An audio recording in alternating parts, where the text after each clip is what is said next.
నేను మనం చిన్నప్పుడు చూసిన సింగిల్ స్క్రీన్ థియేటర్లు మొత్తం క్లోజ్ అయిపోతున్నాయి. ఇది ఎక్కడి వరకు వెళ్ళబోతుంది?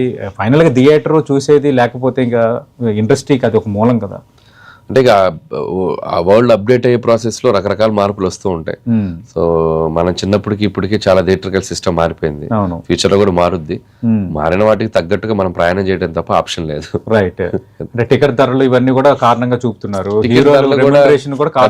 పెద్ద ఫిలిమ్స్ కి టికెట్ ప్రైసెస్ ఉంటున్నాయండి. అవి కూడా అంటే అంత ప్రైసెస్ లో ఆడియన్స్ అనే వాళ్ళు వెళ్తున్నారు కదా, వెళ్ళే వాళ్ళ ఆప్షన్ బట్టే ఉంటుంది. హైకోర్టు కూడా మొన్న అదే కదా, సినిమాని బట్టి ప్రైసెస్ ఉంటున్నాయి. ఇంకా వాళ్ళ బడ్జెట్స్ అంత హై బడ్జెట్స్ తీసినప్పుడు ఓకే.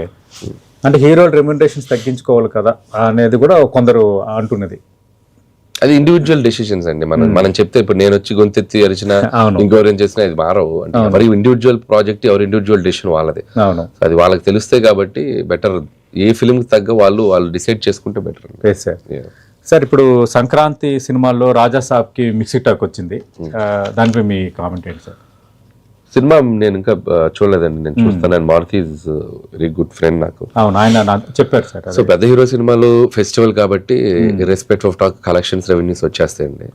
సో నేను ఇంకా సినిమా చూడలా. సో ఏ సినిమాకైనా ఈ రోజుల్లో మిక్స్డ్ టాక్ అనేది కామన్. సో బెస్ట్ టాక్ అనేది తర్వాత ఆడియన్స్ డిసైడ్ చేస్తారు 2-3 రోజుల తర్వాత. సో చూడాలి కమింగ్ 2-3 days లో సినిమా పెర్ఫార్మెన్స్ బట్టి then will get to know. Okay.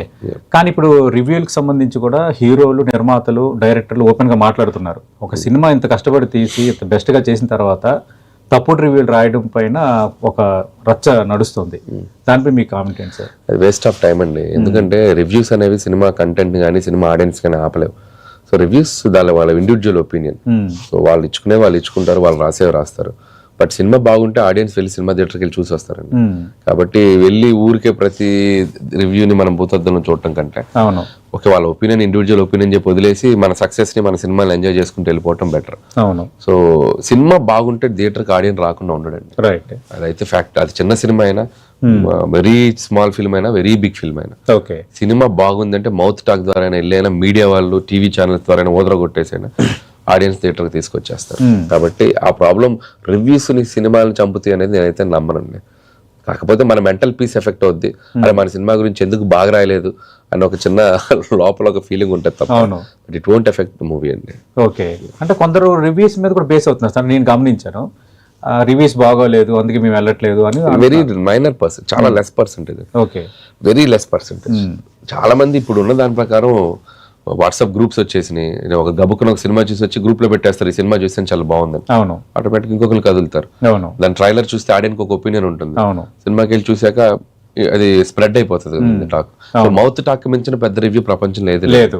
So ఎన్ని రివ్యూలు వచ్చినా మౌత్ టాక్ అనేది సినిమాని ఇంకా బతికిస్తుంది. ఇక ముందు కూడా సినిమా బతుకుతుంది. ఓకే. ఎందుకంటే బుక్ మై షోకి హైకోర్టు డైరెక్ట్ ఆర్డర్ ఇచ్చింది మీ సినిమాకి సంబంధించి ఎట్టి పరిస్థితుల్లో రివ్యూ ఇవ్వకూడదని. అక్కడ ఏంటంటే సినిమా టికెట్లు కొనే కౌంటర్ దగ్గర రివ్యూ ఇవ్వడం అనేది కరెక్ట్ కాదు కదా. బుక్ మై షో లోపలికి వెళ్ళి టికెట్ కొనే వాళ్ళ ఉద్దేశాన్ని మార్చకూడదు. బయట మీరు ఇండివిజువల్ పేజెస్, యూట్యూబ్ ఛానల్స్ ఏమైనా చేసుకోవచ్చు. కానీ